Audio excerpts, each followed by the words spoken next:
नमस्कार, VTV news के इस बुलेटिन में आपके साथ मैं हूं स्वाति। शहर से जुड़ी खबरों को देखेंगे विस्तार से, लेकिन सबसे पहले एक नजर डालते हैं हेडलाइंस पर।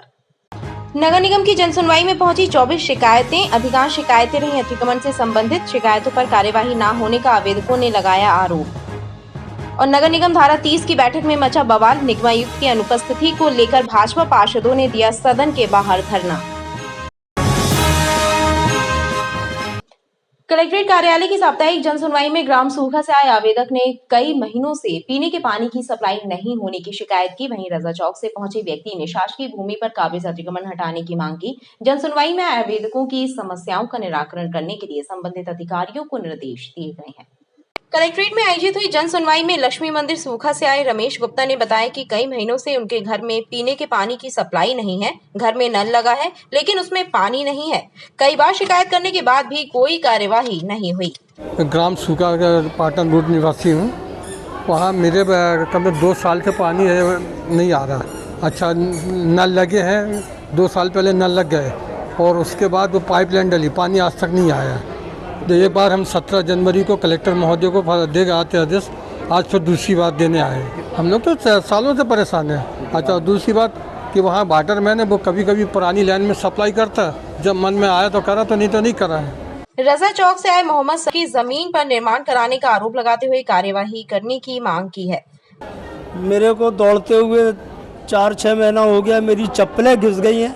नाम का जन सुनवाई है, कोई काम होता नहीं है, लिख के दे देते हैं। जिससे मैंने प्लाट खरीदा था वो मर गई आवेदन देते देते, तो काम नहीं हुआ। अब मैं उसकी बच्ची, उसका पति और अब मैं दौड़ रहा हूँ, फिर भी कोई काम नहीं हुआ। मैन रजा चौक चौगड्डे पे अतिक्रमण करके किंग मेडिकल के नाम से संचालक कर रहा है और एक मामू चाय वाला है रईस खान, ये लोग अतिक्रमण किए हुए हैं। और 3 बार टीम गई, वो लोग जाते हैं, पैसे खिला देते हैं, लेन देन हो जाता है, टीम वापस आ जाती है, कुछ भी नहीं हो रहा। मंझौली खानाकला निवासी राजेंद्र सिंह राजपूत ने भी अपनी परेशानी बयां की। सर जी, मेरे को सन 2011 में पट्टा मिला था मंझौली तहसीलदार द्वारा और 2011 में मैंने पक्का मकान बनाया सर।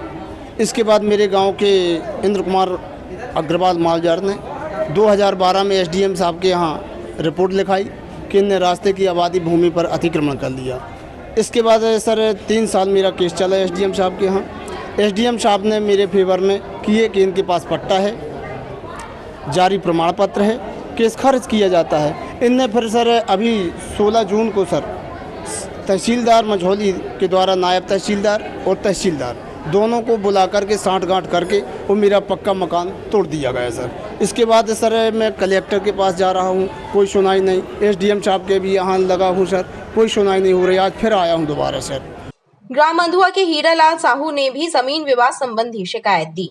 समस्या एसडीएम मनमर्जी पूर्वक काम कर रहा है, हाईकोर्ट का स्टे नहीं मान रहा है गोरखपुर एसडीएम। और पिछली बार मैंने आवेदन दिया था तो मेरे को पावती भी नहीं मिली, आवेदन ही गोल हो गया। क्या मामला है आपको? सिविल न्यायालय से उचित हाईकोर्ट से स्टे है, स्टे जमीन विवाद में ग्राम मंधुआ। क्या समस्या उसमें? उसमें हाईकोर्ट से स्टे है और ब्रोकर लोग लेके उसको बेच रहे हैं। उसने 2 रजिस्ट्री भी कर चुके हैं, जिसका कंटम भी लगाया मैंने। और यहाँ आवेदन दिया था तो आवेदन ही गोल हो गया मेरा। क्या किया फिर आपने इसके बाद? मैं आज फिर खड़ा हूँ उसी चक्कर में। जन सुनवाई में आई शिकायतों का निराकरण करने के लिए अपर कलेक्टर ने संबंधित अधिकारियों को निर्देश दिए। नगर निगम जन सुनवाई में इस सप्ताह कुल 24 शिकायतें पहुंची, जिनमें अतिक्रमण की शिकायतें सबसे ज्यादा रहीं। शिकायत करने वालों ने कहा कि प्रभावी कार्यवाही नहीं होने से शिकायतें झगड़ों में तब्दील हो रही हैं। सिर्फ उन्हीं अतिक्रमणों को हटाया जाता है जिनमें सौदा तय हो जाता है, नियमों का ध्यान नहीं रखा जा रहा है।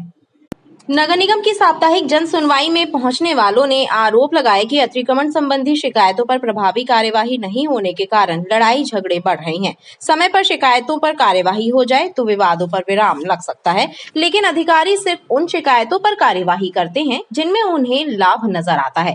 कंजर्वेंसी पर शिकायतों की संख्या सबसे ज्यादा है। इस सप्ताह कुल 24 शिकायतें नगर निगम के जनता दरबार में पहुंची। और इसी परिवार ने जिन्होंने हमारे खिलाफ झूठी शिकायत करी है, रोहन सनेजा और कमलेश सनेजा, दोनों माँ बेटे हैं। और इनकी माँ ने मेरे साथ में हाथापाई करी, मुझे मारने की कोशिश करी, मेरे कपड़े फाड़ने की कोशिश करी थी। उसे जन सुनवाई के दौरान जन सुनवाई के दौरान ही हुआ था ये विवाद। क्या है वैसे, ये मंदिर का है? विवाद खत्म हो चुका है एक्चुअली में। उन्होंने मंदिर पे जो अवैध कब्जा किया था वो हमने हटवाया, जिसके कारण उन्होंने मतलब दुश्मनी के चलते झूठी शिकायत लगा रहे हैं। हम उसी के खिलाफ तो अब हमको आएगा, हमारे खिलाफ कंप्लेन है तो हमको भी रिप्लाई देने आना पड़ेगा, तो उसी के लिए हम आए हैं। और मैम को बोला है कि रिप्लाई हमारी शिकायत को जो भी गलत है उसको निरस्त की जाए। तो हमारी जगह में कब्जा किए हैं बाजू में सोनी गुड्डा, उनके पिताजी से करता आए हैं कब्जा। अब पहले बाप कब्जा किया रहा, को हमारे ऊपर केस भी कर दिया, और अब दोबारा बाप ख़त्म हो गया, उसका लड़का कब्जा किया है। पीछे तो गए जी कब्जा किए। हमने तो 2-3 बार एप्लीकेशन लगा दें, कोई सुनवाई नहीं दे रहे। बस इतने अब हमने वो ओरिजिनल हमारी आधार ताल से जन सुनवाई में से वो भी हो गई, वहाँ से हमारा सीमांकन भी हो गया। वो सीमांकन की कॉपी हम इधर ओरिजिनल जमा कर गए, वो अब ओरिजिनल कॉपी भी घुमा दे और सुनवाई भी नहीं कर रहे। सभी शिकायतों की सुनवाई करते हुए उपायुक्त अंजू सिंह ने विभागीय अधिकारियों को अग्रेसित करते हुए निर्देश दिए हैं कि समय सीमा में प्रभावी कार्यवाही करें, ताकि संबंधित परिवार राहत की सांस ले सके। नगर निगम की विशेष बैठक में निगमायुक्त की अनुपस्थिति से बवाल मच गया। कुछ भाजपा पार्षदों ने सदन के बाहर धरना दे दिया, लेकिन उनका यह दाव उस वक्त उल्टा पड़ गया जब महापौर ने धरने पर बैठे पार्षदों का समर्थन करते हुए यह कह दिया कि निगमायुक्त प्रदेश की भाजपा सरकार के इशारे पर काम कर रहे हैं। नगर निगम धारा 30 की बैठक में उस वक्त हंगामा मच गया जब निगमायुक्त स्वप्निल वानखड़े की अनुपस्थिति को लेकर कुछ भाजपा पार्षदों ने बैठक का बहिष्कार करते हुए सदन के बाहर धरना दे दिया। भाजपा पार्षदों ने आरोप लगाए कि अधिकारीगण जनप्रतिनिधियों की उपेक्षा कर रहे हैं।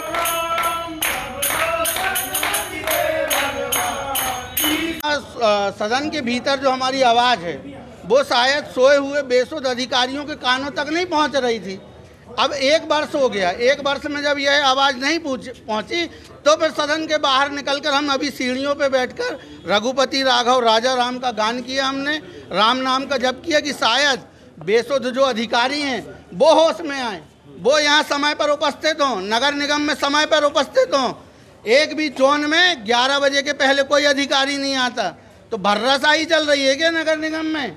13 जून को हम लोगों के द्वारा पत्र दिया गया था, माननीय अध्यक्ष जी द्वारा 15 जून को वो पत्र प्रेषित कर दिया गया था। उसके बाद भी 2 महीने, लगभग 1 महीने 27-28 दिन बाद यह बैठक आई, तो आप समझ सकते हो कितनी मुश्किलों में यह बैठक आई।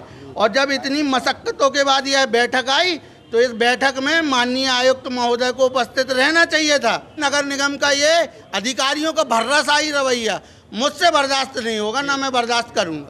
लेकिन भाजपा पार्षदों का दाव उस वक्त उल्टा पड़ गया जब महापौर जगत बहादुर सिंह अन्नू ने यह कहते हुए उनका समर्थन कर दिया कि निगमायुक्त प्रदेश भाजपा सरकार के इशारों पर काम कर रहे हैं और महत्वपूर्ण बैठकों में भी नहीं आते।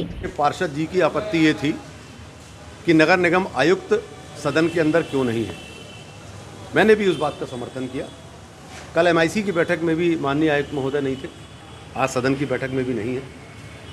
यही तो मेरा सवाल है इन लोगों से, राज्य सरकार कर क्या रही है, कैसे अधिकारियों को भेजती है? जो अधिकारी यहाँ पर आकर अनुपस्थिति दर्ज कराते हैं। मैं संवेदनशीलता दिखाते हुए पार्षद महोदय को अंदर ले जाने के लिए आया कि चलिए आपकी बात ठीक है, इस बात को आयुक्त को बोला जाएगा, मैं अपनी तरफ से भी बोलूँगा और राज्य सरकार को भी लिखित में दूंगा कि इनसे बोलें कि ऐसा बर्ताव ना करें। सर्किट हाउस में भारतीय जनता पार्टी के नेता या विधायक बैठक बुलाते हैं, तब आयुक्त महोदय जाते हैं।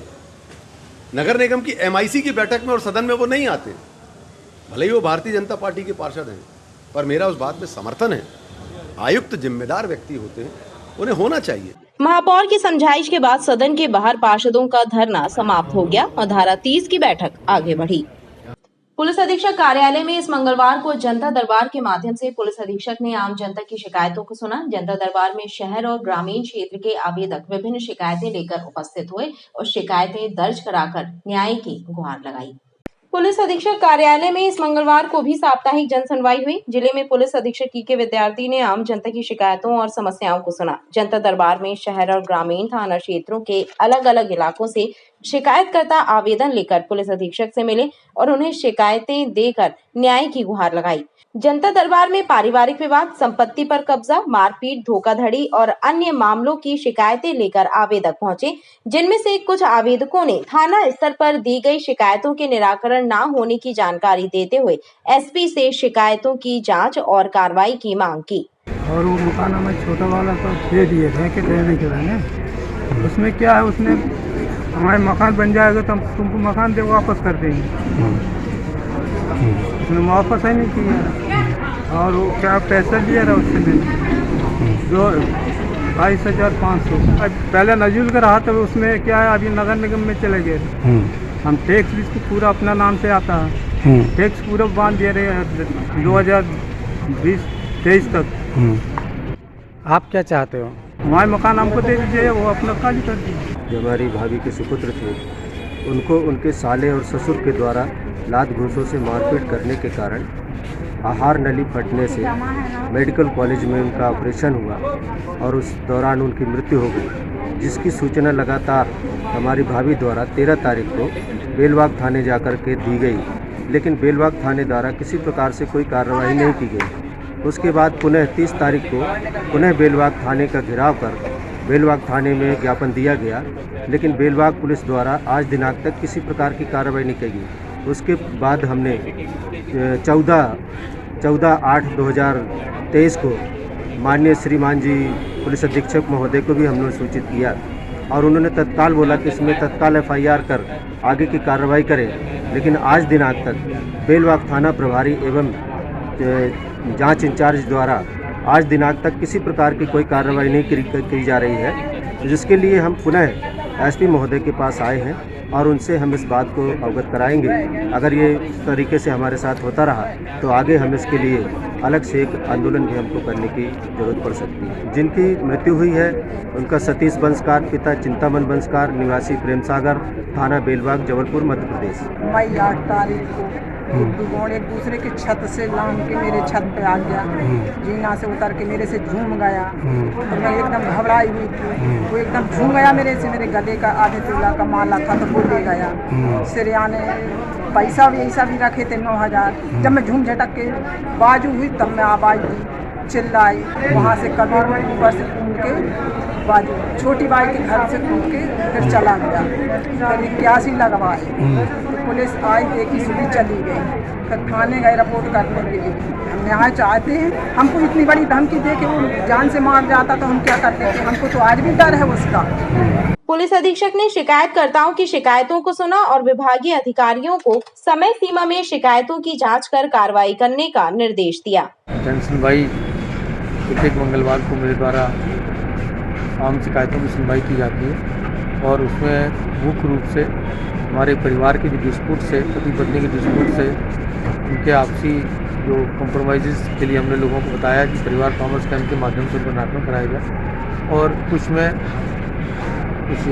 अन्य शिकायतें भी थी जिसमें ज़मीन पर कब्जे के लेके और मकान पर कब्जे करने की शिकायतें भी, तो उसमें भी हमने एक बार एग्जामिन करके वैधानिक कार्रवाई के निर्देश दिए। जनता दरबार में पुलिस अधीक्षक के साथ ही एडिशनल SP और CSP स्तर के अधिकारी भी मौजूद रहे।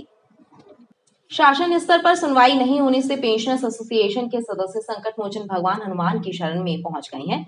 संगठन के सदस्यों ने टाउन हॉल में हनुमान चालीसा का पाठ पढ़कर सरकार को सद्बुद्धि प्रदान करने की प्रार्थना की। प्रदेश सरकार को सद्बुद्धि प्रदान करने की प्रार्थना कर रहे पेंशनर्स एसोसिएशन के सदस्यों ने हनुमान चालीसा का पाठ किया। पेंशनर्स का कहना है कि राज्य शासन पिछले कई वर्षों से उनकी 11 सूत्रीय मांगों को लेकर उपेक्षित रवैया अपना रहा है, लिहाजा अब उन्होंने भगवान की शरण ली है। हमने अपनी 11 सूत्री लंबित मांगों के संबंध में माननीय मध्य प्रदेश शासन के मुख्यमंत्री जी और मुख्य सचिव का ध्यान आकर्षित करने के लिए हनुमान जी की मूर्ति की को चित्र को स्थापित करके उनका पूजन करके माल्यार्पण करके और इसके बाद हम लोगों ने माननीय हनुमान जी के चरणों में अपना मांग पत्र प्रस्तुत किया है और निवेदन किया है कि आप मध्य प्रदेश सरकार तक हमारी आवाज़ लेके सुन जाइए हनुमान जी, क्योंकि आप संकट मोचन हैं। और विशेष रूप से हमने जो निवेदन किया है कि महंगाई भत्ता उसी तारीख से हमें मिले जिस तारीख को केंद्र के पेंशनर्स को दिया जाता है, अर्थात 1 जनवरी और 1 जुलाई, और उसी रेशियो पे दिया जाए। हम लोगों ने ये संकल्प पारित किया है कि 10 सितंबर तक यदि आपने हमारे पेंशनर्स पदाधिकारियों से बैठ के कोई चर्चा नहीं की, कोई इसका समाधान ना निकाला, मांगों की पूर्ति ना हुई, तो हम लोग पूरे भारत, पूरे मध्य प्रदेश के पेंशनर्स 11 सितंबर मध्य प्रदेश भोपाल की सड़कों में एकत्रित होने जा रहे हैं और वल्लभ भवन के सामने जोरदार प्रदर्शन करेंगे, वल्लभ भवन का घेराव करेंगे। पेंशनरों ने स्वास्थ्य सुविधा मुहैया कराने, एरियस दिए जाने समेत कुल 11 सूत्रीय मांगों से संबंधित पत्र बजरंगबली के चरणों में अर्पित किया है। भोपाल में आयोजित प्रदेश व्यापी आंदोलन में शामिल होने के लिए जबलपुर संभाग से दैनिक वेतनभोगी एवं स्थायी कर्मचारी संघ के लगभग 5000 सदस्य भोपाल के लिए रवाना हुए। जबलपुर रेलवे स्टेशन पर संगठन पदाधिकारियों ने बताया कि नियमितीकरण, पदोन्नति, वेतन विसंगति दूर करने सहित अन्य मांगों को लेकर राज्य के विभिन्न संभागों के कर्मचारी भोपाल में एकत्रित होकर आंदोलन कर रहे हैं, जिसके जरिए प्रशासन को कुंभकर्णी नींद से जगाने का काम किया जा रहा है। कर्मचारी संगठन लगातार अपनी मांगों से सरकार को अवगत कराते आ रहे हैं, लेकिन उनकी कोई सुनवाई नहीं हुई। मध्य प्रदेश के समस्त शासकीय विभागों में कार्यरत स्थायी कर्मचारियों को 7वां वेतनमान अनुकंपा नियुक्ति एवं शासकीय कर्मचारियों के समान मूलभूत सुविधाएं उपलब्ध कराई जाए। दूसरी मांग, प्रदेश के समस्त नगरीय निकायों में, शासकीय महाविद्यालयों, विश्वविद्यालय में कार्यरत ऐसे दैनिक वेतनभोगी जिनको 10 वर्ष हो गया है, उनको स्थायी कर्मचारी घोषित कर स्थायी कर्मचारी का वेतनमान दिया जाए। और इन्हीं मांगों के संबंध में आज हम सब यहीं से लगभग 5000 की संख्या में भोपाल के लिए रवाना हुए। छोटी उमदी उड़िया मोहल्ला स्थित लगभग 500 वर्ष पुराने सिद्ध हनुमान मंदिर से भक्तों की गहरी आस्था जुड़ी है। मंदिर में आने वाले भक्तों का कहना है कि बजरंगबली सभी के कष्टों को दूर करते हुए मनोकामनाएं पूरी करते हैं। लिहाजा यहाँ पर मंगलवार, शनिवार के अलावा भी अन्य दिनों में बड़ी संख्या में लोग पूजन के लिए आते हैं। कलयुग में भगवान श्री केशरी नंदन प्रासंगिक हैं और यही वजह है कि बजरंगबली के भक्तों की आस्था उनके प्रति अटूट है। छोटी उमदी उड़िया मोहल्ला स्थित लगभग 500 वर्ष प्राचीन मंदिर में आने वाले श्रद्धालुओं की भक्ति भी संकट मोचन के प्रति बहुत अटूट है। यहाँ पर शनिवार एवं मंगलवार के अलावा भी रोजाना बड़ी संख्या में लोग पहुंचकर पूजन करते हैं। उनका कहना है कि यहाँ पर मांगी गई मुरादें पूरी होती हैं। ये भगवान राम दरबार छोटी उमदी उड़िया मोहल्ला बाल गंगाधर तिलक वार्ड के अंतर्गत में स्थापित प्राचीन मंदिर है। ये राजा मैहर हाउस वालों के द्वारा स्थापित ये प्राचीन स्थान बड़ा ही सिद्ध स्थान है। जब 500 वर्ष पूर्व में राजा मैहर हाउस वालों ने ये मंदिर का निर्माण किया था, तो उस समय हनुमान जी की प्रतिमा को स्थापना करते हुए मंदिर का निर्माण किया और उसी समय से लेके आज तक ये एक सिद्ध स्थान बना हुआ है। यहाँ पर जो भी अपनी मुराद मांगने के लिए आते हैं तो बब्बा हमारे वीर हनुमान जी उनकी मुराद को पूरा करता है तथा यहाँ पे हमारे क्षेत्रीय लोगों पर हनुमान जी की सदा कृपा बनी रहती है, क्योंकि मंदिर बड़ा प्राचीन है और बड़ा जीर्ण अवस्था है। मैंने अपने स्वनिधि से मंदिर में कम से कम 3 से 4 लाख रुपए व्यय करते हुए मंदिर का जीर्णोद्धार किया है। प्रशासनिक अधिकारी एवं शासन प्रशासन से निवेदन करना चाहता हूँ कि ये प्राचीन धरोहर को सुशोभित बनाए रखने हेतु मंदिर की ओर आज हमें जीर्णोद्धार की अति आवश्यक है। 500 वर्ष पूर्व ईस्वी पुराना मंदिर है और बड़ा सिद्ध स्थान है। तो उठ उठो चलो तो हे राम दुहाई, पाएँ परो कर जोर मनाई, ओम चम चम चम पल्ल चलंता, ओम हनु हनु हनुमंता, अपने जन को तुरत उबारो, सुमरत होए आनंद हमारो।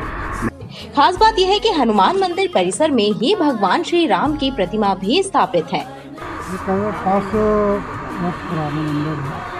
मंगलवार, शनिवार सबकी मनोकामना पूर्ण होती है। ये बड़ी उनकी उड़िया मोहल्ला राम मंदिर हम तो चाहते थे आपको जीर्णोद्धार हो जाए राम मंदिर का, राम दरबार का, और कुछ नहीं चाहिए मुझे। धरोहर मंदिर जो है कुछ दिन पहले हमारे अवधेश जी ने इनका जीर्णोद्धार किया 3-4 लाख रुपये खर्च करके, और मैं ये आशा करता हूँ कि जो इन्हें उद्बोधन दिया है, प्राचीन मंदिर है और इन उद्बोधन में हमारे अवधेश जी ने उद्बोधन दिया है, मैं उसका स्वागत करता हूँ और मैं उम्मीद करता हूँ कि शासन की ओर के आकर्षण करके इस मंदिर को थोड़ा कुछ। मंदिर समिति के सदस्यों एवं क्षेत्रीय जनों ने इस प्राचीन मंदिर का जीर्णोद्धार कराने की मांग की है। कचरवाड़ा क्षेत्र में आयोजित हुए दंगल में जिले के कई पहलवानों ने कुश्ती के दांव पेच दिखाए। इस स्पर्धा में शेख अहमद, आजाद, अंशुल और गौरव ने अपने प्रतिद्वंदियों को परास्त कर खिताब पर कब्जा जमाया। नाग पंचमी के अवसर पर जगह जगह दंगल का आयोजन किया जा रहा है। इसी के तहत कजरवाड़ा खेरमाई परिसर में स्वर्गीय ईश्वरदास रोहानी और ठाकुर प्रसाद जसेली की स्मृति में दंगल का आयोजन हुआ, जिसमें जिले के पहलवानों ने हिस्सा लिया। प्रतियोगिता में शामिल पहलवानों ने अपने प्रतिद्वंदियों को धूल चटाने के लिए कुश्ती के सटीक दांवपेच दिखाए और इस स्पर्धा में शेख अहमद, आजाद, अंशुल एवं गौरव ने जीत हासिल की।